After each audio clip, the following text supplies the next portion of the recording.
All right. Whenever you're ready. All right, Poppin' Top episode. Who knows? Who cares? Got Jarius Morehead Yeah, back back in the again. studio. What are we drinking? That one's on me. Tonight's a special episode. This is something I think we've been talking about doing for a little while. It then tragically kind of happens like a week and a half after we lose a guy on pit road to some mental health struggles. Zach Yeager.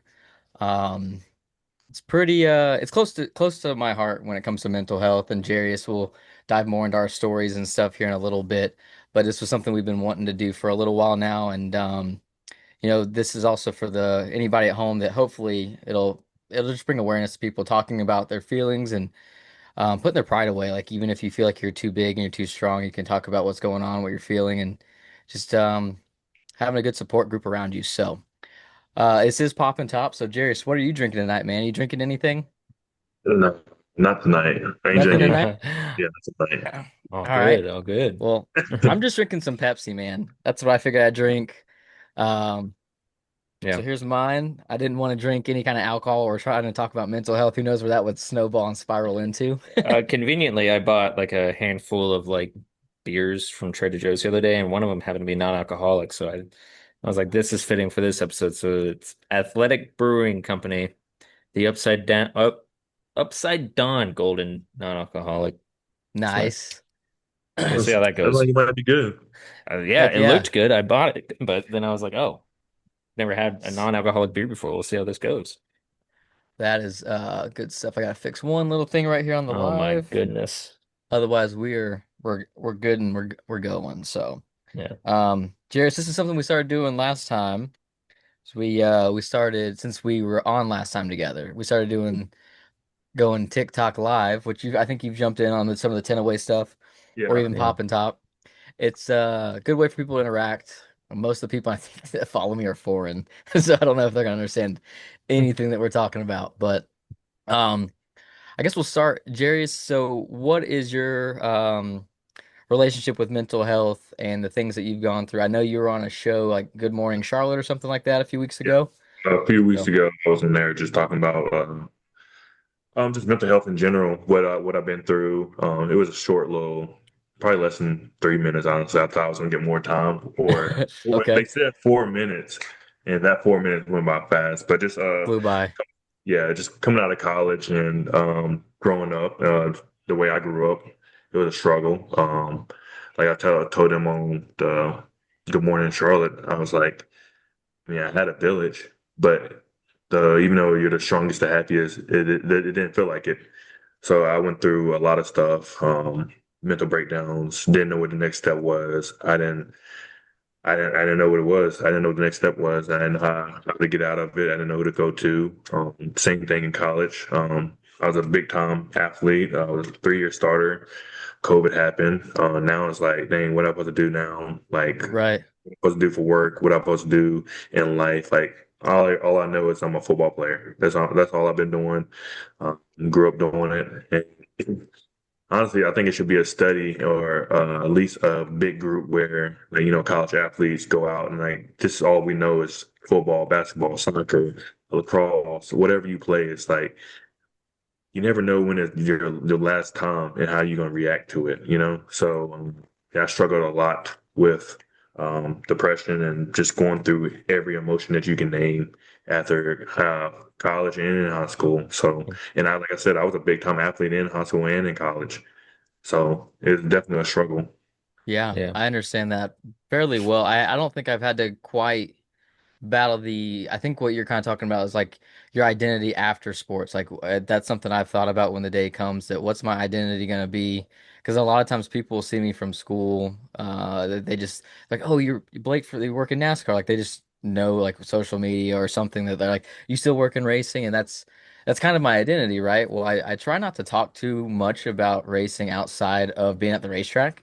It's Uh, just I don't want it to be where I don't want to be conceited. I don't want it to come off as I'm egotistical. It's something that I'm proud of, but I want to be proud in silence. Like I don't want to go around trying to just say, look at me, because honestly, anybody could do it. You put the time in, the effort, and you work Yeah. hard for it. We can all be successful, right? So the identity part, I know that someday I'm probably gonna experience that, like the downfall of, man, I'm just a working man, a dad, a husband now. Like I don't have the racetrack anymore, and that camaraderie that we Mhm. all get to experience every week, whether that's practice, going to the racetrack. And so I know at some point that's gonna probably hit a little bit harder than it does now because the last 12 years of my life I've been in racing. And basically it was like a month out of high school I found racing. So Yeah. it's really been like a transition straight from high school playing baseball and then right into NASCAR and kind of like chasing this dream idea and Mhm. just taking one step after another. And honestly, the few lumps I've had with mental health, there was a struggle right when I got into the sport. Um, it was February of 2013. I I was dealing with like a random cold, some sickness stuff, like February. It was like a week or two before Daytona, and I just remember I had like a scratchy throat, a little bit of like sinus type of stuff, and 2 months go by, and all of a sudden I'm having some weird like limb control issues, and like I can't grip like an Xbox controller. It was like my hand was constantly like squeezing too hard. I was losing motor function, like motor skills weren't primed and optimized, I guess, anymore. And so I started having a lot of random night terrors and couldn't sleep well. It was really really bad. I lost like 20 pounds in weight. I mean, I'm not a big guy, so me losing 20 pounds and it was me at like maybe 140 at tops back then. Like I was like just all muscle, but I was only 140 and I went to like I think 118, dude. Like I was skin and bones. And so come to find out I had had a random case of strep throat go untreated. And over that 2 months' time, it stayed in my body. And I guess if strep throat doesn't go untreated, it moves to another organ in the body or can go somewhere else and then it can start breaking down somewhere else and really hurting you. Mine went to my brainstem. So it just started causing crazy anxiety. My mind would race. I couldn't focus on things. Like I was all sorts of messed up. So that took me a good 4 or 5 months for me to kind of like figure out what it was to then kind of getting the medicine, getting cycled out of that and getting back to a normal routine. So most of the 2013 season, I wasn't going to the racetrack. I had to take time off. I kind of lost my spot at Michael Waltrip because of it, which was Mhm. a team that went. I guess they technically split up. A lot of people still in racing, work for a team from Michael Waltrip, but the team's no Yeah. longer here.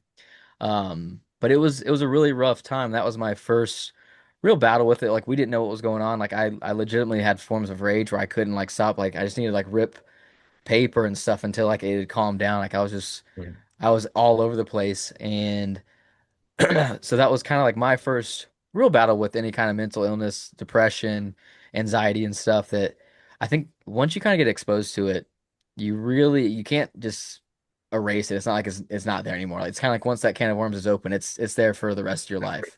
Yeah. You're kind of susceptible to it, right? Um, I guess as we kind of get moving on, oh, and I guess if you want to kind of chime in with any of your stories or anything you've got, kind I of see mean, where you're at. I don't I do struggle with all this. I'm more curious about like the sports side of everything because sports you're dealing with a lot of roller coasters of a bad week to maybe even a bad couple weeks to even a bad year, struggles of like Blake saying like be it maybe you're kind of on a team aspect and could get cut, and I don't have to deal with those immediate woes. Like I deal with more of long term, facing a failure left and right, or not failure, sorry, rejection left and right. But I had my biggest moments and issues before I came out to LA. I always described my life at that time before I came out here was like just felt like it was on pause. I didn't know what to do. I was trying to walk through every door I could, offering all my labor for free to get on some sort of like film community set, and I just got doors shut left and right. So that was that. I mean, the idea of dealing with rejection was is always a struggle, and so it makes me a bit nervous to even like go into any of sort of those scenarios now, and doesn't help my introvertness at all. I'll say that, but I was more, y'all, as I said, y'all deal with the sport, you know, um, highs and lows. And particularly with you, Jerry, is that like you coming up as not only a big athlete, but in the college world, and you even kind of mentioned it of like y'all dedicate y'all's lives Mhm. all the way up to college. And particularly like, um, I was kind of watching some college football this past weekend, and shout out UNC Chapel Hill. I'm not a fan, but that was just not a great game. They got It was not a destroyed. great. I just wanted to say that just because the game was. You know Whew. he played at NC State, Owen. I know I Like, wasn't. That's why I'm backing up, saying I'm not a Tar Heel fan at all. But I was watching the game, going, "Whoa, I thought this would have been closer." Uh, anyways, you go into like yeah, like NC State, a big school. Particularly like what do you see a similarity to maybe a loss, losing a game there to like losing or not having a great race? Like, what's the biggest difference in the mental health woes from racing to like a college athlete? I feel like a college athlete, this is your ticket to trying to go into professional. Hmm. Um, and you have limited reps in college, and you got limited opportunities to perform and make your name known into the NFL or a professional level in the CFL and all that. Um, I think in racing, you just got to take it with a grain of salt. It's so hard to win in Hmm. racing. Uh, yeah, that's the one thing I had to learn when I first got into racing. Was like, dang, I'm really on a those, little rinky-dink deal. They ain't yeah. never gonna win. So it's like the mentality and the mental aspect of it is totally two different ones. Mm. Um, for like in college, like you got your sponsors or not sponsors, really like your donors paying for your school. I was on a full scholarship. Like you can't let them down. You came from a community. I came from a community where it's only like probably like 300 people in the population of my Mm. city. So Yeah. everybody knew who I was. Everybody was watching my games. Everybody was texting me. Every like in the tri-state area, Greensboro, Burlington, with it, and it's like I'm on billboards. It's like I can't let my community down type deal. Yeah. NASCAR is like you're only one small little piece of that. But and Yeah. like I said, like a high school athlete going to college, being a big time guy, it's like I can't let my community down because everybody Yeah. like put their hands on me at one point and like push me to get to the point I'm at. You know? Yeah. And Absolutely. particularly in college, you said you kind of hinted on like all the sports at like a NC State level, like all those are pretty top tier athletes. And Mhm. but like particularly amongst sports that have a higher ceiling, like I'm like lacrosse, there's no big professional lacrosse league in the way that we see it as like an NFL or NBA. And so when you're in that pipeline to try to get to the NFL, and maybe if you saw it at all with people playing basketball or baseball, like everybody just their whole identity is their sport, and what is it, would you, looking back, would you say it's a healthy atmosphere or not a healthy atmosphere that's almost in a way necessary just for that Is it focus you need? toxic? Yeah. I think it's honestly Oh, Oh no. Like he's froze. all right, we're going now. Sorry, lost you for a second, but yeah, if you remember the question. Yeah. So I was like, to saying how like college sports and just in general, like think about it, if you went to school for academic scholarship, I'm pretty much working 6 to maybe 5 o'clock or 6 to 12. And you got film, pretty much what doing like a 9 to 5 job in college. Then I gotta compete with you in class, and I gotta Hmm. have this 3.0, or I got to go home study, and the next day I got to do it over. Um, and it's like you're not really getting no sleep. You're not getting the help that you need. It's like you're stuffing your body just nonstop with just different things. I think it's a toxic environment, and I didn't notice that until I got out of like college, and I started looking back at it. I'm like, dang, we was really working. Like my freshman year, I really from 6 a.m. I probably wouldn't get home from tutoring probably till like 11:30, 12. And it's like, dude, Hmm. I got to do this over again. Yeah. Oh my gosh. And speaking on like your body not having a ton of time to recover, just sore from workouts or practice. Yeah. It's like, Golly, dude, dude. that's a lot.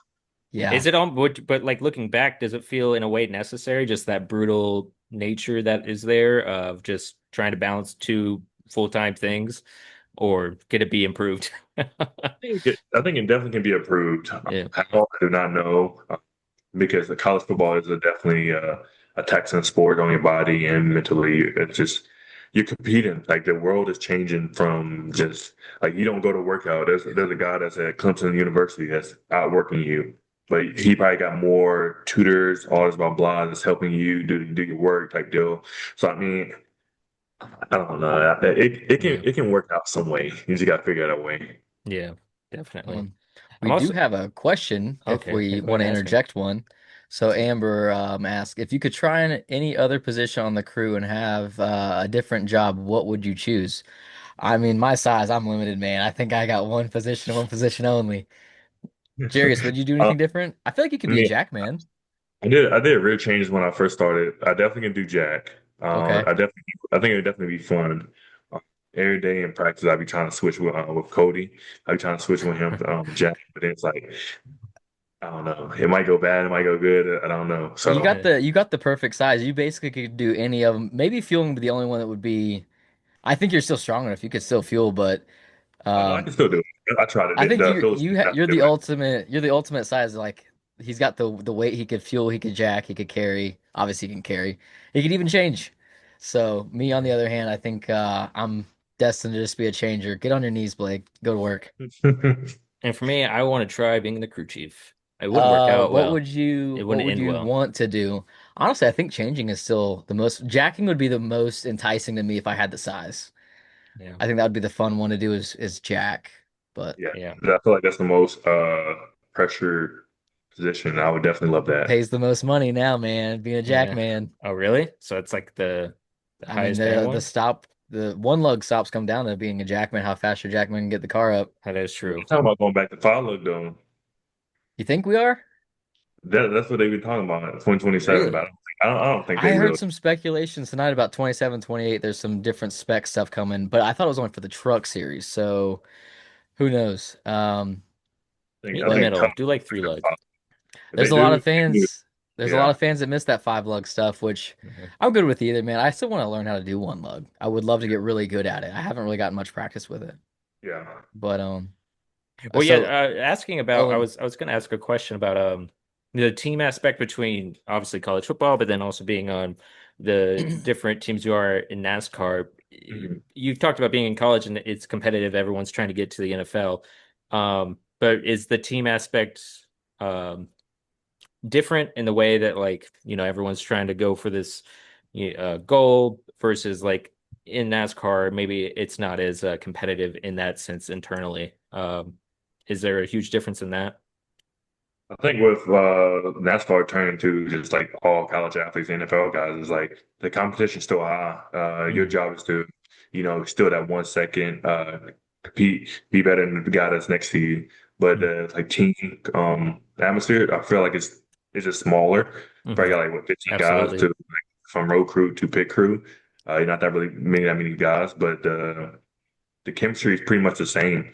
Everybody has the same background, came from the same sport, so it makes it they all like kind of come together, honestly. So I Yeah. wouldn't say there's a big difference, honestly. Mm, yeah, I okay. think there's a different level of accountability in racing, at least pit crew wise, because I mean you're only as fast as your like slowest guy. That's what we've always said. It's a little bit different now when it comes to one lug, because one lug you blink and like the stop's over.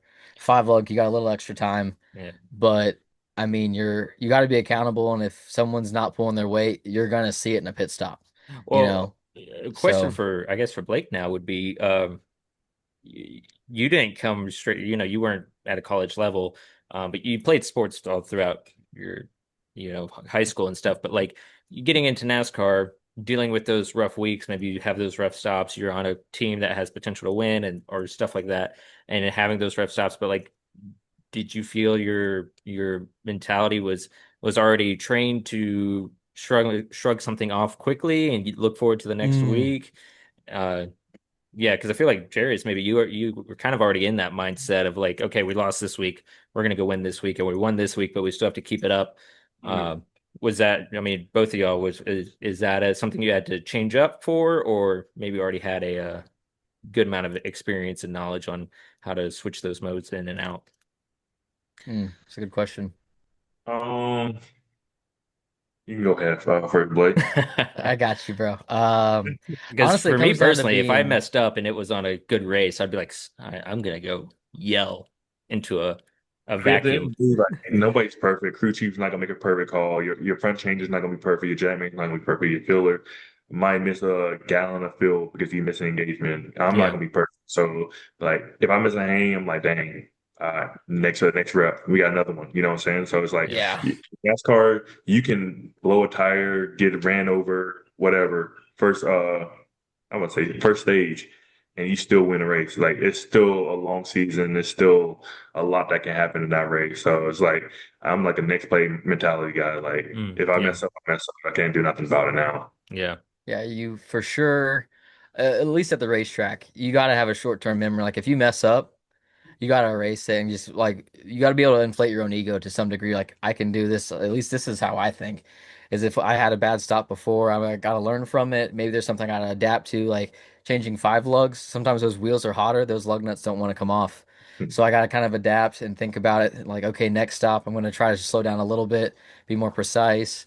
But I mean, honestly, you just got to be able to build confidence instantly or make adjustments. And if you get out there and you get scared, and you start second guessing yourself, you probably shouldn't be out there to begin with. I mean, I'm just being real. There's guys I've seen come into the sport. They can be we call them parking lot heroes. Practice, they look like money. Go to the racetrack, different ball game. And some of them kind of eventually figure it out, and some of them never do, and they You kind of just eventually described lose my their whole athletic career. just they end up getting spit out, man. Teams I let them hit go. They so many realize home they runs off can't the tee. That they was can't fantastic. perform and they end up getting let go. It's a part of the game. I mean, that's what happens with NFL. It's like some guys they have fluke games where they just come out and they ball out and then the next week they just look terrible. So, Yeah. Yeah. but Man. Jarius, the question I would probably ask you is how do you manage your stress load being that you're on a very competitive truck, Xfinity car and cup car, your practices, and then along with your managing your stress load, who's a part of your support group and who do you go to when like some of the stuff starts to feel like it's getting too big? Like, do you have some best friends you chat with or you go play Call of Duty? I have a ton of things I could probably talk about that I do. So there's a lot. Pretty much I'm close with all my road crew guys. I'm close to my pretty much all the drivers, especially with Raj. Definitely a guy that I can talk to about anything. And for him to be young, I try to give him like motivation texts, text him, make sure he's all right, just all that. Our front changer Josh, talk to him all the time. Um, but it's like just making sure my guys are like good, you know what I'm saying? Make sure the road Yeah. crew's good. You know how like I can come to you, but like I'm like, how you doing? You be like, good, but nobody gonna listen. No, I'm the type of guy like I'm gonna Yeah. listen, like what's up, like what's good and all that.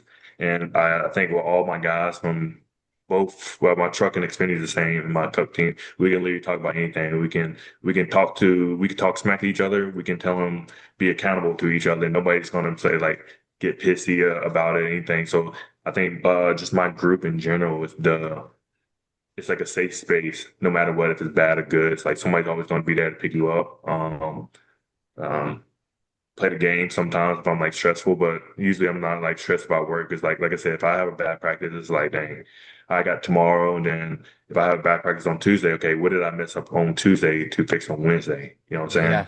If I 100%.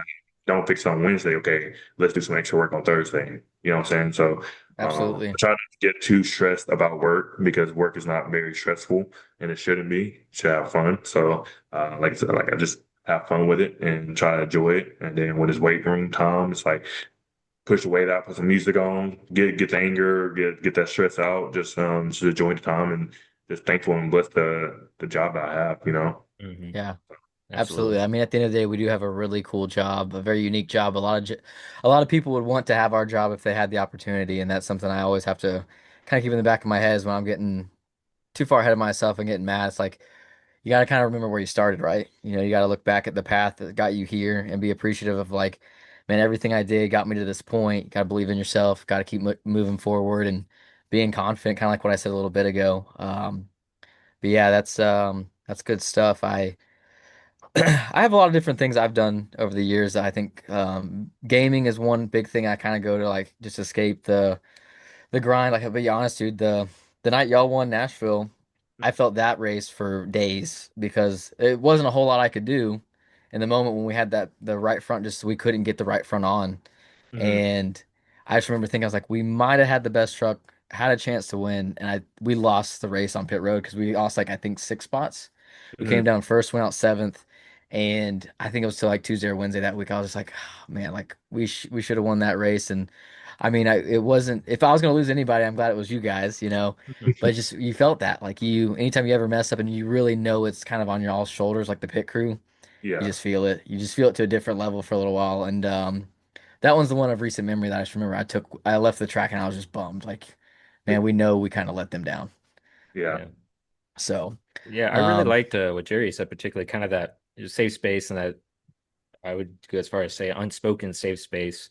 Because I kind of have that group of friends out here because I mainly go to my wife with a lot of things. And I have other people I have outlets for, but when it comes down to like my particular creative work, like y'all have the group, like not everybody can understand the highs and lows of athletes and maybe even in just the NASCAR world, the highs and lows that come with that. So you go to your own internal uh group of people and stuff like that. And I definitely have those friends out here that I can lean on and I definitely relate to that because it is kind of like a weird sense of vulnerability that comes with doing something that is not a normal thing. And like I find that there are some times where I'm dealing with an issue, particularly related to like my writing or even an edit I have, and I'm like, I don't want to show my wife this. I look like an idiot because maybe she just doesn't fully get the process and stuff. Granted, she doesn't do that, but I just have that kind of thought, and so I'll take it to one of my friends who can understand that like there is a block of like where you just feel like every idea you have is stupid and like you just can't get past it. And they've been in those shoes that you're in kind of deal.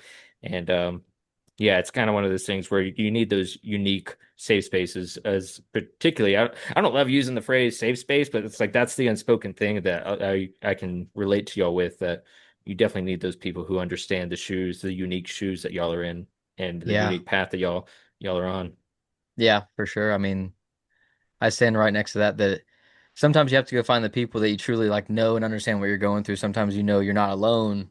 It's Yeah. just it's something internally that you're like, I can tell this is someone that cares deeply about me, whether it's spouse, boyfriend, girlfriend, mom or dad, but they might not understand the feelings you're feeling because they've never lived or done the things you've done, right? Hmm. So like when I mess up on at the racetrack or something, or I cost us a couple couple tenths, couple seconds having a hanger, and then you're like, dang, dude, I cost us that stop to lose us a spot. Like I hope that doesn't translate later, something else.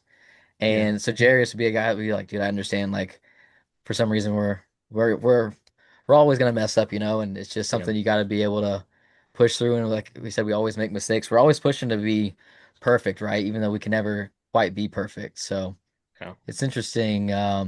It's interesting, like how just knowing you're not alone, how far that helps somebody go. It is So kind of amazing having just gotten done with Darlington this past weekend. Like that's such a pit stop heavy race on all Hmm. series except for Xfinity this weekend. Which I'm curious where they'll be at next year. I needed to look at the 2026 schedule because I know Portland just got booted. Anyways, but yeah, Yeah, like I wasn't surprised about that one. Not what they did no, last week. to be no. honest, I keep forgetting that Portland was even on the schedule until they I actually get to think Portland. I Um, think the only track I didn't want to see on the schedule next year was that Lime Rock race again for the trucks. That race was boring, but but oh well. yeah, to finish up what I was saying was just like um watching the race and seeing that like, man, there's so many stops you'll have to go through, and they're most of the time, like almost every time it was it like full on stops. And I was Yeah, you're like, going four man, tires every time at Darlington. the There's no thoughts perfect of two tires. God, Yeah. it is crazy, like the thin margin of error that it was becoming, and I was like, man, like this is the race where I'm like, I would be so nervous every time just watching it, which is for the fan, that's what you kind of want to be portraying, or at least from the NASCAR perspective. And but yeah, no, it's always impressive how y'all pull that off, and have some solid stops. You got something, Blake? We got another question. What Yes. is one dream or aspiration you would like to have? Um, I think shoot for both of us, probably a championship, right? Like, Yeah. Yeah. yeah, you The got to boat have a definitely championship. championship. You can speak for all three of Championship for us. sure. I would just like to Oh, and do have you want a one. championship? You just want a Sure. championship? Okay. I don't care what it's in. I'll just take it. Well, if me or Jarius win, it's also Yeah. you're a part of it. People So, tend to call me a parasite, and I don't really know why.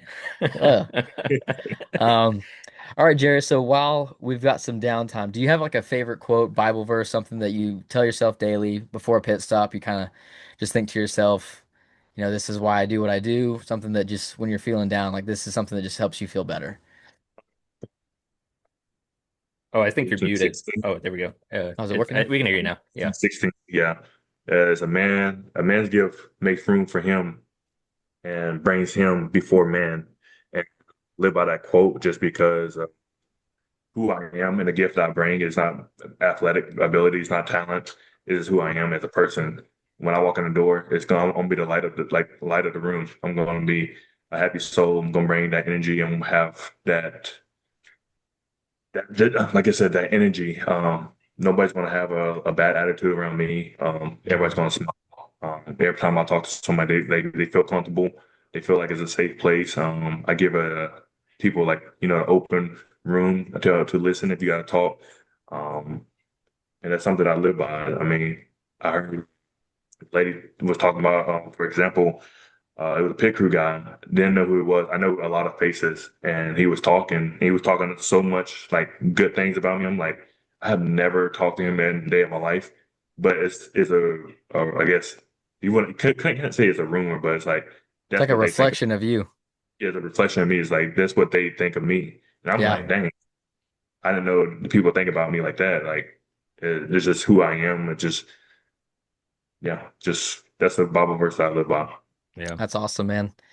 Yeah, that's good stuff. I mean, that's I think subliminally kind of what I think too. Is like I always just want to try to be an honest person, someone that doesn't try to like big league anybody or have an ego. I've always kind of lived by the mentality of you got to leave your ego at the door, and this isn't about, one specific person, especially in racing. It's a team effort. I mean that goes to any team sport, to be honest. I mean the only ones I can think of that are individual sports is like wrestling, tennis. Everything else is a team sport, and you always want to have your brothers back, and you always want them to have your back, right? So, but great stuff, man. Like I hope that that's the same image I'm reflecting of myself when I'm in the garage. But couple of the one quote that I think about a lot is this one kind of goes to it's a little bit off topic. It's so a couple of years ago I had some really sad stuff happen all within like a couple months time. And maybe Hmm. in a little bit we'll get to it. But the quote that I really and it's from Hunter Masling. He's at 2311. He told me this in the midst of all this, and it's one of these I wrote down. I have a note of quotes, man. It's called my life quotes note. I know that kind of rhymes. But the quote he sent me was, "Don't let the bad memories kill you, let the good ones save you." And that one has stuck out to me for a long time, and it was just in a really dark time in my life that I was just kind of all over the place. I didn't know what was going to happen next. I was scared in a lot of ways. I just was not mentally well. But when he texted me that, it hit home. And shout out to Hunter. Thank you so much for that message that one day, probably close to 3 years ago. But don't let the bad memories kill you. Let the good ones save you. And that's one of those like I've often thought like if I ever got a tattoo or something because I don't have any, I would Hmm. possibly get like something like that tattooed on me that I can often just kind of like it wouldn't really fit well on my wrist. It'd probably take up all of my arm if I wrote that down. But it's something I think about often is that quote. I'm like, yeah, I have to just be able to let the good memories save me and not let the don't live in the moment with all the bad memories. You got to Hmm. keep moving forward and honor whoever it is that might have fallen or passed away. Um, but that's the one quote that I always think about is that one. I got so many in here we could probably talk about for hours, but that's the one for right now. I'll put on the podcast. There you go. Um, Yeah, you but got to save them for other episodes, yeah, you know. man, probably do plenty of these, right? Yeah, but I don't Uh, have any quotes if you were gonna ask. I'm not a huge quote guy, but yeah, oh, and I knew that. That's why I didn't even bring it up. yeah, I'm I just wouldn't kidding. say anything. I don't blame you. Um, I see a yeah, quote and well, first off, I can't read, so uh, that's a huge barrier for me. Yeah. yeah. I know I went on like a spiritual journey a few years ago, and that was probably one of the most amazing times in my life because right around the same time I met my wife Sam, and Hmm. it was cool. I grew so much as a person. It's amazing what they say, like, a lot of people in business talk about you have to take risk and you have to fail to succeed.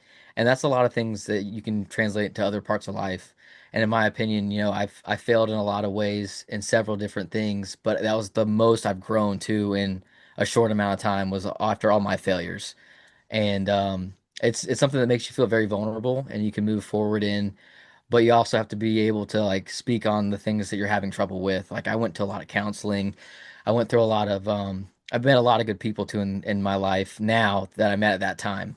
and it was because I failed. Like I had some things that happened or things that were out of my control that were it was still like a negative, something that it caused a problem, but I grew from it. I grew from it a lot, and I mean that's where, like I said, I probably have 20 or 25 quotes in this little note over here that every once in a while I go and look at. And it's just stuff that like it reminds me of I got here because of my failures, but I'm a better person, I'm a better man, I'm a better husband, dad because of those failures. And if you're not willing to speak out and say like I've failed or anything, you probably have a big pride issue, and it's probably somebody I don't really want to ask too many questions about. You probably don't have the greatest of advice about life or anything. Yeah. So. I mean, men need men. You got to be able to lean on each other. At the end of the day, like a woman makes a man, but at the same time, we need our brothers at the same time when we're all struggling to be able to, overcome adversity. Because sometimes those are the only people that could truly understand what we're going through. Yeah. So, Absolutely. but hopefully, this podcast, this episode will get shared with a lot of people, bring light to the men's mental health, and we can just keep talking about stuff at the racetrack. We can talk about it in any general setting outside of Mm. the racetrack and stuff. But Owen, you got anything else that you'd like to add? I'm trying to think if we can get you involved more. I feel like it's been about Well, no, mainly me and I Jarius. approached this because y'all were the two that had like could relate the most, but I was also wondering how much like of y'all's, like I said, highs and lows I relate to. I mean, mine are more, I feel like, farther but apart, but like I mean, yeah, I add on like, I lost a lot of my work 2 years ago, just out of my control, like just because of the film industry strike, and it ruined my work. And that was 6 months, 5 months into my marriage, and it was like the five proudest months of my life, and then just a literal drop off of nothing. And it's been hard to climb back from that. I mean, I just really for those. I mean, I still struggle with it now. It's been nonstop, but like I really had a hard time with it the first year of just the meaning of worth, and it was one of those moments in life where it kind of checks your identity and what you've been doing. And actually, I can't say I'll kind of rough quote it, but there's a lyric in a song I heard from my favorite band, but it was this thing that I heard one day and it clicked with me because I've been looking at the past couple of years of like when I have to go home to North Carolina, there's almost this what am I when I go back? What have I done when Oh, I'm coming back? How will people see me as either successful or a failure or what? And it's almost nightmarish at times to think about. But yeah, the quote song lyric rough is it was like who am I going to be when I wake up from a dream or sleep? And I was like, oh, that's a hard one because yeah, I mean I'm out here in LA and money is not a huge thing for me. I realize it's more like my time that I'm here is the biggest worth that I have. And so it's like if I had a hard time if I was giving hours to something that wasn't related to film, I would get so stressed out because I'm like I'm wasting my time. I'm wasting everything. And then I came to this point where I had too much time, and I was like, how do I manage this time? And then it was this self-destruction because I'm actually have been on Adderall for a month now, and I will say it's been life-changing. I'm like, oh, has it been good? is this what normal was like? Because man, I was way off. Like I was so fatigued every day. Bro, Jarius, you hear this? He's got some addies, dude. Bring those Dude, to the racetrack. I could sell these I've things. been on a couple, and I've been Yeah. locked in too. Bro, Well, this so is like the first time I've ever the done one it time because I or was the having two a real issue. times, yeah, the two times I was on Adderall, I mean, I was laser focused, Yeah. but I had no personality. Like I'd be here just I I would haven't stare had that right effect. into your soul. Like I didn't have any humor. Like most of who I was gone. Like Yeah. I could concentrate like crazy, but Yeah. I had I, no personality. I don't have that problem. I feel like I might want to be a little too like I have to find myself like controlling myself and just like impulsively doing stuff. But no, it's been a good experience for me so far. It was something that felt very needed. But before this, I just had a lot of like I wouldn't say any sort of major health problems, but like I'm not gonna exaggerate. But yeah, like it was a rough time and I came through it. My wife has been very patient and very helpful with through it all. But yeah, to try and like maximize my time here, because I know there is a time where I am gonna have to come back, whether I'm ready or not, is kind of one of those things. And I'm now trying to turn that corner and to look at that time in my life and just try to be at peace with what's ever there. Um, because it is one of those things at the end of the day, like there's going to be a struggle, a different kind of struggle in 3 years for me. or whatever, like there's going to be something else. And um, yeah, one thing I do in the moments that are very, I kind of just say like long nights where I'm just like mentally not there, mentally just very destructive on myself, and I just again, another quote that it kind of sums up what I'm trying to say that I did hear was if you can keep surviving till tomorrow, you know, you'll keep going. If you can just say, if I can get to tomorrow, I'll be better, or it'll be Hmm. better, or something like that. It was kind of like a Navy SEAL saying, like, in those intense moments during their training when they're just like, you're not going to sleep for 8 days. So, like, if I can get to tomorrow, I Mhm. accomplished that goal and stuff Yeah. like that. And so, it's not, they're not fun times. There's nothing to make it fun, but No, I mean, I've listened to a couple of Navy SEALs talk about some of their training, and he talked about like having to build walls in his mind just to block out like that quit mentality, like yeah, part of your mind that's like we gotta stop, like this is insane, but your body will keep going as long as you push it, right? yeah, And to kind of play on words with that, like when I was in my worst spot a few years ago, before I met Sam and stuff, and I was just in the thick of like this mental warfare. The quote I came up with is, "If I can make it to bedtime, I can make it to tomorrow." yeah, And that was like the forward way of thinking. I was like, I just gotta get through today and just get to bedtime, sleep, reset, wake up tomorrow and see what tomorrow has to offer. hmm, Um, so that was kind of like my battle cry back then was if I can make it to bedtime, I can make it to tomorrow. And yeah, I'll be damned, like we did make it. It was a struggle, but yeah. yeah, man. So I guess Jarius, I would ask you, what do you feel like was your lowest point? Like I guess during the kind of the COVID year, just the uncertainties of where life was taking you. Yeah, I definitely say COVID years. Just yeah, like I didn't know what the next move was. I didn't know what I was gonna do for work. I didn't know like, but the crazy part is like I knew I wanted to be a coach. I had so many Okay. coaches reach out say, hey, like when COVID opens up, we want to see if you want you're still in the coaching. Like, but this is not what I want to do. Like, I'm still very competitive. I'm working out, just grinding. It's like that's not what I want to do. Um, Right.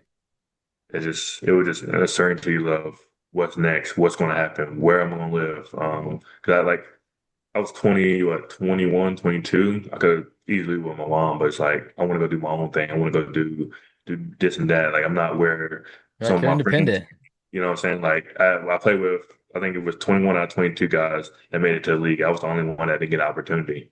It was Mhm. like that hit. So I'm like, dude, like Oh all no. my friends that I played with, all the guys that I grew up with, well, not grew up with, played college ball with, all was in the league, or at least got the opportunity to get that chance.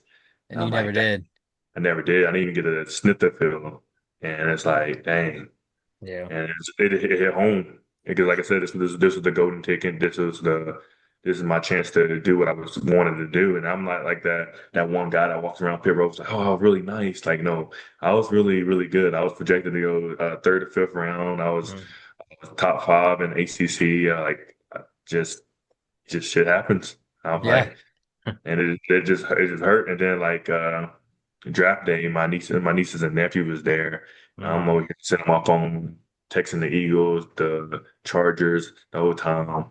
Like they telling me they can pick me up the next round. They's like, all right, pay attention when we pick you up. So nothing will go around. I'm like, all right. Then my nieces and nephews like, Uncle Jay, when you getting picked? I'm like mhm, Oh it no. started hitting, and then like a sixth, seventh round coming, and then eighth round coming. I was like, the Eagles text me. They was like, all right, I believe we're gonna make you the last pick, and all this blah blah. I'm like, just praying right here, like hopefully this is it. Oh. They went with somebody else. I'm like, everything just dropped. And I'm like, dude. And then my mom was there, and it's like at that moment, I just wanted like it was like my mom, my two brothers, niece and nephews, my girlfriend at the time. I just wanted to tell everybody to get out. They was like, it's gonna be okay. It's like, yeah, no, No, this it's is not it. gonna It's be okay. It's you're not like okay. today was the day. It was game over. It all went to this day. Like That's it's what, like not. the 15 years of playing football. It was like it went down the drain today. Yeah, it's like nah. Yeah. Oh God, yeah, that's heartbreaking, dude. I mean, cool part about that is like the silver linings. Like, dude, you had an opportunity to even be in the draft. Like, you were there. Like, that's Yeah. something I could never say I got to do. That's yeah, incredible. Um, man, like that's like so bittersweet. Like, I was on, you could say you were part of the draft, but then again, like you didn't get picked. Like, that's God, yeah. it's But horrible, like, how do dude. you look back on that on and on Yeah, that like, day are you thankful particularly. for that, or you still wish you could have gone and gotten picked? I mean, I think I know the answer. Yeah, then and there, but I feel like, the opportunity here has grown so much, and the opportunity of me expanding my brand, who I am, is Hmm. Yeah, more than the NFL right now. I think pretty much probably like two guys out of that 20 21 guys, I think six or seven still in the league. That's just still shopping around like CFL, XFL. It's like I don't want to be that guy yeah, that's here going to this team, that team, and it's Yeah. not the NFL. Like I think this right here is the right opportunity, the best opportunity for me. So Yeah. like That's awesome. every time I watch football, I'm like, dang, like, I'm like calling out plays, calling out motions. Like I was like a football like you're just a nerd. little analyst, dude. Like, dude, I wish I'm still playing because I'm reading this play like from left to right. So I have a hard That's time watching awesome. college football now because I'm 28. I'm like, how are these guys this These dudes big? are younger than me and like Yeah. massive compared I to was me. genetically just at a disadvantage from the start. I max out at 5'9" on a good day. So, yeah, I don't even know what sport I could have done. I think the closest I could have gotten was maybe baseball, but I lost passion for baseball pretty quickly. But yeah. Man, I still miss playing baseball. I That's where I did get my. tryouts at Northwest High School or Northwest Cabarrus in front of Corey Seager. He was like had just signed Yeah, with the Dodgers. He was the talk of the obviously the talk of the school. And I was like, "Oh, we have to do batting practice in front of him." Oh, okay. And so he just dude's a sat monster. yeah, he just sat on the equipment and just watched everybody do batting practice. And then he got up after everybody and just hit bombs and everything. So, yeah, that was a fun time. Uh yeah. Yeah, that's insane, man. But Good yeah, stuff. Yeah, I guess the one like probably closing question I would ask is, do you feel like you still struggle with anything, to this day mentally, something that kind of always gets you? I know for me, I kind of struggle with being the small guy on pit road. It's always like there's a little bit of a, not being the you know, redhead.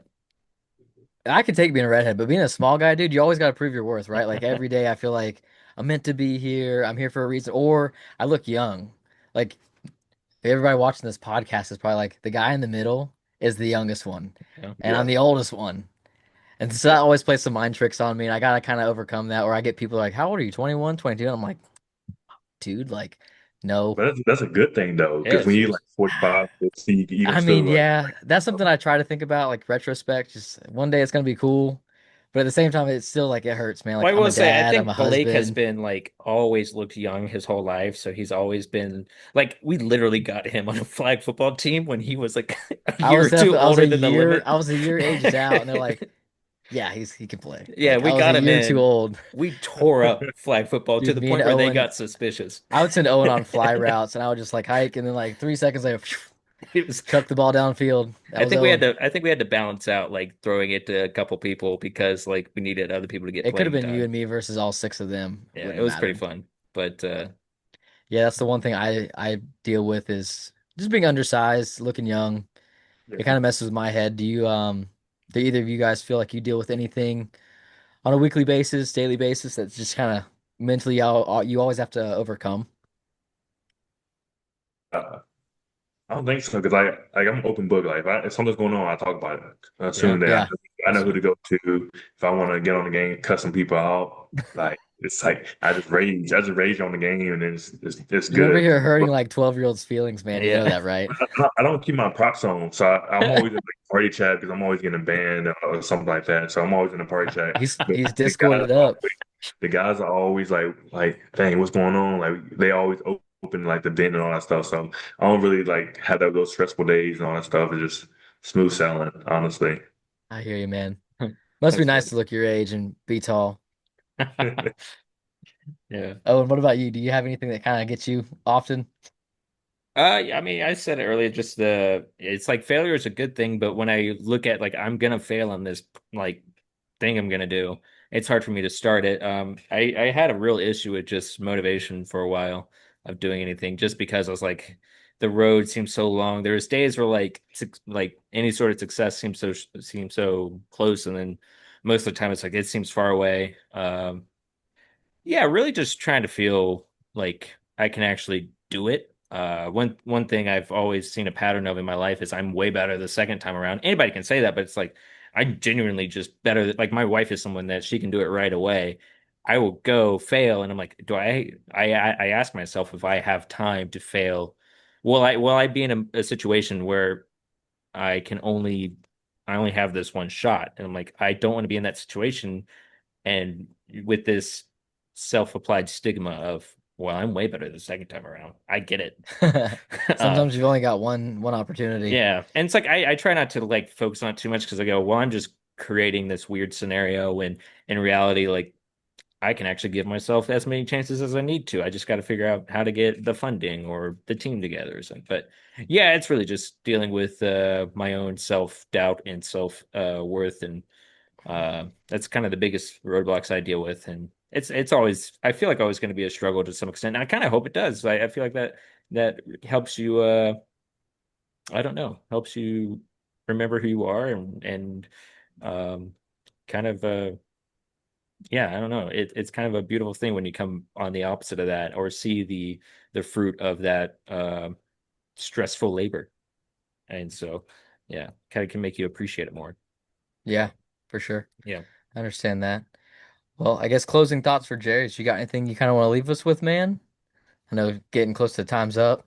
Yeah. Yeah, I mean, what I would leave is like just be open to talk to people, be kind to one another. You never know what somebody's going through. So, asking how they don't want to just check it up on the person next to you, check it up on your neighbors. Hmm. Even though they're the CEO or the boss of the organization, asking them how they doing and caring for others will Yeah, definitely take you a long way. It is So, crazy absolutely. how far that can go too. Yeah. Yeah, no doubt. Yeah. Yeah, I love that, man. That's a great closing thought. I think that's kind of how I'd feel too, is sometimes you always got to be expectations are nothing without forgiveness, right? That's kind of something else. That's another quote in this life quotes over here is expectations are nothing without forgiveness. That's something me and my wife have talked about some this week, just getting through problems and things that have been going on and trying to move forward and learn how to do life the best we can, right? That's I think everybody. Yeah. So, Yeah. um, but Jarius, thanks again for coming on, man. I know this is the thank second you for episode we having got to me. do it. So Yeah, I think this definitely was gonna be pretty another one cool. in the future. Yeah, Absolutely. we're all gonna keep winning. We're gonna win every day. I mean, we're alive right now. We're alive for a reason. Like I said, we did this episode. We were even talking about this before the passing of Zach, but I think it gave us more reason to do it.